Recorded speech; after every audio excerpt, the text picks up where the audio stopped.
Hello বন্ধুরা, চলে এসেছি নতুন একটি ভিডিও নিয়ে। তো আজকের ভিডিওটি হলো বাংলার শস্য বীমা নিয়ে। তো আমরা জানি বাংলার শস্য বীমায় কিন্তু প্রত্যেক বছর আমাদের কিন্তু ক্ষতিপূরণ দেয়া হয়। যদি প্রাকৃতিক দুর্যোগের ফলে যদি কোনো ক্ষতি হয়ে থাকে তো দেয়া হয়। তো সেটা আমরা জানি সেপ্টেম্বর মাসে কিন্তু আবেদন প্রক্রিয়া শেষ হয়ে যায় প্রত্যেক বছর।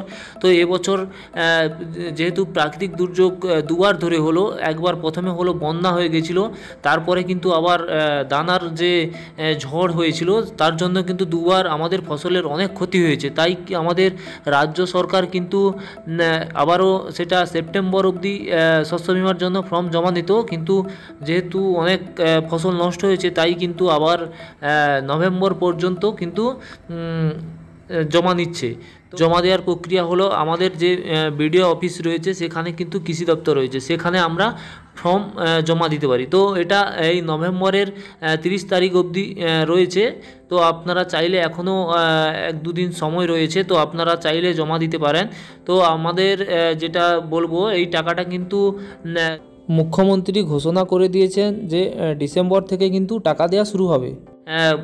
বর্গা জমি কিংবা কারোর জমি নিয়ে চাষ করলেও তারা যেন সেই প্রুফটা দেয়, জমা দেয়, তাহলে কিন্তু আপনারা এবং আপনাদের জমা নেওয়া হবে এবং তারপরে সব কিছু আপনার ভেরিফাই হবে যে আপনার ফসল ওইখানে আপনি যেখান থেকে জমা দিয়েছেন ওইখানে আপনাদের ফসলের কোনো ক্ষতি হয়েছে কিনা।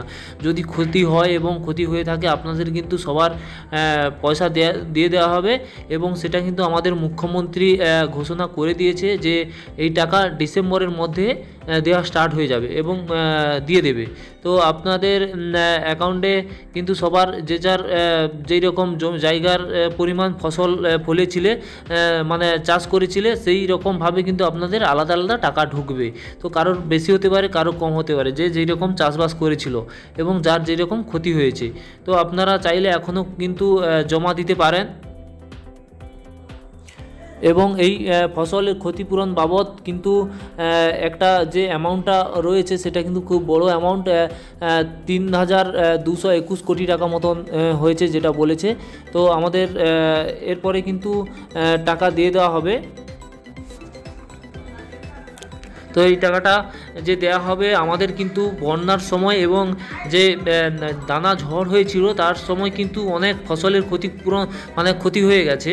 তো যার যে চাষ, যেমন ধান চাষ, কেউ সবজি চাষ, অনেক ধরনের চাষ, কিন্তু সব চাষের জন্যই ক্ষতিপূরণ দেওয়া হবে, শুধু ধানের জন্য বা কিছু নয়। তো সব চাষের জন্যই কিন্তু ক্ষতিপূরণ দেওয়া হবে।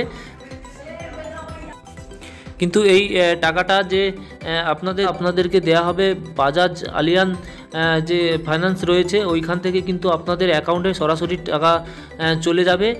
তো এটা কিন্তু আপনারা চাইলে অনলাইনে স্ট্যাটাস চেক করতে পারেন। তো এইটার স্ট্যাটাস কিন্তু আপনারা ভোটার আইডি কার্ড বা কিছু দিয়ে অনলাইনে চেক করতে পারবেন। তো এখন কিন্তু এই যে বাংলার শস্য বিমার যে ওয়েবসাইট রয়েছে আমি দেখিয়ে দিচ্ছি, এই যে চেক অ্যাপ্লিকেশান স্ট্যাটাস, এইখানে কিন্তু স্ট্যাটাস চেক করতে পারেন। তো বা এইখানেও রয়েছে, আপনারা স্ট্যাটাস চেক করতে পারেন, এই যে রয়েছে অ্যাপ্লিকেশান স্ট্যাটাস। তো এইখানে কিন্তু এখন আমরা চেক করতে পারছি না, কারণ এর ওয়েবসাইটের অনেক প্রবলেম রয়েছে। তো এখানে অনেক প্রবলেম হচ্ছে, এই জন্য কিন্তু চেক করে দেখাতে পারলাম না। তো বন্ধুরা, আপনারা যারা বাকি রয়েছেন তাদের কিন্তু অতি শীঘ্র আপনারা জমা দিয়ে দিন এবং যারা দিয়ে দিয়েছেন তারা কিন্তু টাকা পেয়ে যাবেন ডিসেম্বরের মধ্যে। তো আজকের ভিডিওটি এই পর্যন্ত, পরের ভিডিওতে আবার দেখা হবে। তো ভিডিওটি ভালো লাগলে লাইক, কমেন্ট এবং চ্যানেলটিকে সাবস্ক্রাইব করে রাখবেন এবং বন্ধুদেরকে শেয়ার করবেন, তারাও যেন সাবস্ক্রাইব করে রাখে।